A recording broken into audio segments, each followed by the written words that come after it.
Hi hello friends, எல்லாருக்கும் வணக்கம். இன்னைக்கு நம்ம பாரத் எலக்ட்ரானிக்ஸோட ஃபண்டமெண்டல் அனலைசிஸ் தான் ரொம்ப இன்டெப்த்தாக பார்க்க போகிறோம். ஒரு பெரிய மல்டி பேக்கிங் ஆப்பர்ச்சுனிட்டி ட்ரோன் செக்டாரோட இம்ப்ரூவ்மெண்ட் காரணமாக வரப்போகுது. அதனால தான் இன்னைக்கு நம்ம பாரத் எலக்ட்ரானிக்ஸை பற்றி ரொம்ப கிளியராக அனலைஸ் பண்ண போகிறோம். வீடியோக்குள்ளே போகிறதுக்கு முன்னாடி ரெகுலராக உங்ககிட்ட கேட்குற ஒரு ரெக்வஸ்ட், இந்த வீடியோக்கு ஒரு லைக் கொடுத்துட்டு இந்த வீடியோ பற்றின கருத்துக்களை கமெண்ட்டில் சொன்னீங்கன்னா இந்த வீடியோ நிறைய ஆடியன்ஸை ரீச் பண்ண எங்களுக்கு ரொம்பவும் உதவியாக இருக்கும். இதை நீங்கள் பண்ணுவீங்க அப்படிங்கிற நம்பிக்கையில் இப்போ நான் கண்டென்ட்டுக்குள்ளே போகிறேன்.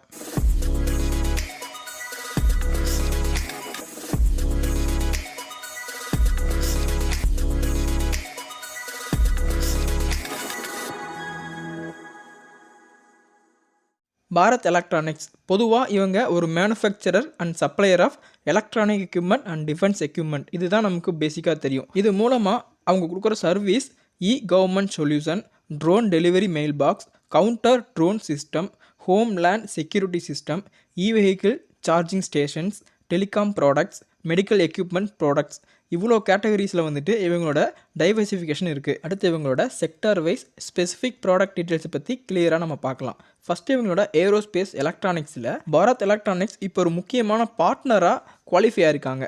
அது மூலமாக அவங்க satellite assemble, satellite integration, satellite testing இந்த மாதிரி ப்ராசஸில் பாரத் எலக்ட்ரானிக்ஸும் ஒரு முக்கியமான பகுதியாக இப்போ இருக்காங்க. அடுத்ததாக இந்தியன் டிஃபென்ஸ் செக்டாருக்கு drone guard security system manufacture பண்ணுறாங்க. அடுத்ததாக லோரா வெப்பன் சிஸ்டம் மூலமாக கம்ப்யூட்டரைஸ்டு கண்ட்ரோல் வெப்பன் சிஸ்டமும் ப்ரொடியூஸ் பண்ணி தராங்க. இவங்க இந்தியன் ஆர்மிக்கு மட்டும் இல்லாமல் இஸ்ரேல் ஏரோஸ்பேஸ் இண்டஸ்ட்ரீஸுக்கும் நிறைய ப்ராடக்டை டிஃபென்ஸ் சம்மந்தமாக ரெடி பண்ணி கொடுக்குறாங்க. இதுக்காக Israel aerospace industries Bharat electronics கூட ஒரு மொமரண்டம் சைன் பண்ணியிருக்காங்க.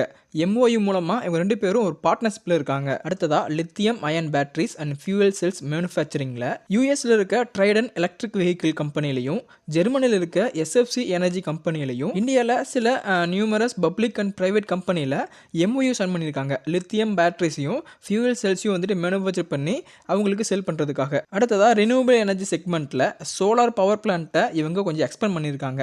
எதுக்காக அப்படின்னு பார்த்தீங்கன்னா ISRO கூட சேர்ந்து ஒரு ப்ராஜெக்ட் ஒன்று பண்ணிட்டு இருக்காங்க. இந்த ப்ராஜெக்ட் மூலமாக மல்டி ஜங்ஷன் சோலார் செல்ஸ் வந்துட்டு ப்ரொடக்ஷன் பண்ணுறாங்க. இப்போதைக்கு அதோட கெப்பாசிட்டி 60,000 மல்டி ஜங்ஷன் செல்ஸை உருவாக்குற அளவுக்கு திறன் இருக்குது அப்படிங்கிற மாதிரியும் சொல்கிறாங்க. அடுத்ததாக ரயில்வே அண்ட் மெட்ரோ அப்படின்னு எடுத்துக்கிட்டோம் அப்படின்னா அதில் நம்ம யூஸ் பண்ணிட்டு இருக்க NCMC டெபிட் கார்டு சிஸ்டம் இவங்க இனோவேட் பண்ணது தான்.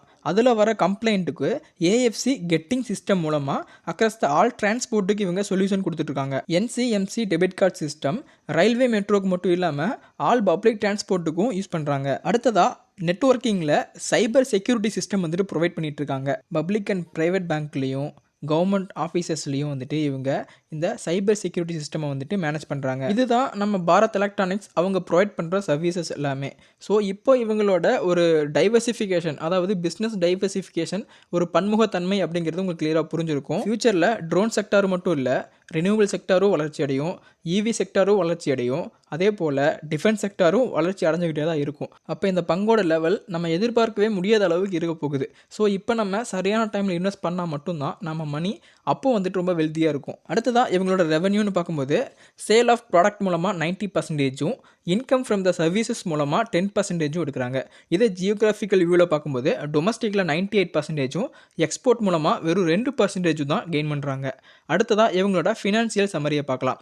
ஸோ ஃபினான்சியல் சம்மரி ஓவர் வியூவாக பார்க்கும்போது இவங்க லாஸ்ட்டாக, அதாவது போன குவார்ட்டரில் இருந்த டிப்பை ஓவர் கம் பண்ணி இயரை விட நல்ல ஒரு பர்ஃபார்மன்ஸ் கொடுத்துட்டாங்க அப்படிங்கிறது ஒன்லைனாக நம்ம சொல்லலாம். இதே சேல்ஸில் நம்ம டீப்பாக பார்க்கும்போது கரண்ட் குவார்ட்டரில் 4009 கோடி ரெஜிஸ்டர் பண்ணியிருக்காங்க. குவார்டர் குவார்ட்டர், அதாவது போன குவார்ட்டரில் 3533 கோடி கொடுத்துருந்தாங்க. இயரில் போன செப்டம்பரில் 3962 கோடி கொடுத்துருந்தாங்க.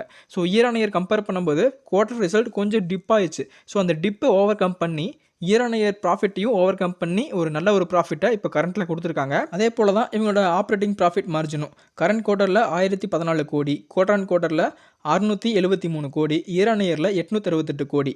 ப்ராஃபிட் பிஃபோர் டேக்ஸ்னு பார்க்கும்போது கரண்ட்டில் 1041 கோடி, குவார்டர் குவார்ட்டரில் 703 கோடி, இயரில் 831 கோடி.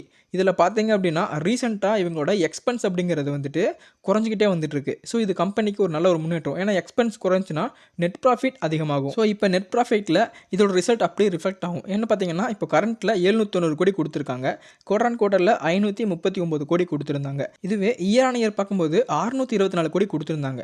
ஸோ நம்ம முன்னாடியே சொன்ன மாதிரி இயரை ஓவர் கம் பண்ணி நல்ல ஒரு ஒரு ரிசல்ட் இப்போ கொடுத்துருக்காங்க. அடுத்ததாக இவங்களோட ஷேர் ஹோல்டிங் பேட்டர்னு பார்க்கும்போது ப்ரொமோட்டர் கிட்ட 51.14%, எஃப்ஐஐ அண்ட் டிஐஐ கிட்ட ஒரு நல்ல ஒரு இன்ட்ரெஸ்ட்டோட தான் இருக்காங்க. ஏன்னா எஃப்ஐஐ கிட்ட 17.19%, டிஐஐ கிட்ட 24.19% இருக்குது.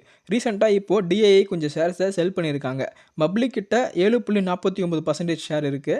ரீசெண்டாக 1% இன்க்ரீஸ் ஆயிருக்கு. ஆனால் வேல்யூவேஷன் படி ரொம்பவும் ஸ்ட்ராங்கான ஷேர் ஹோல்டிங் பேட்டர்ன் தான் வச்சுருக்காங்க. அடுத்ததாக இவங்களோட technical analysis and key ratios பார்த்துட்டு எந்த லெவலில் பை பண்ணலாம் அப்படிங்கிறத பற்றி முடிவு பண்ணலாம். இவங்களோட கீ ரேஷியோஸ்னு பார்க்கும்போது மார்க்கெட் கேபிட்டலைசேஷன் 1,19,188 கோடி வச்சுருக்காங்க.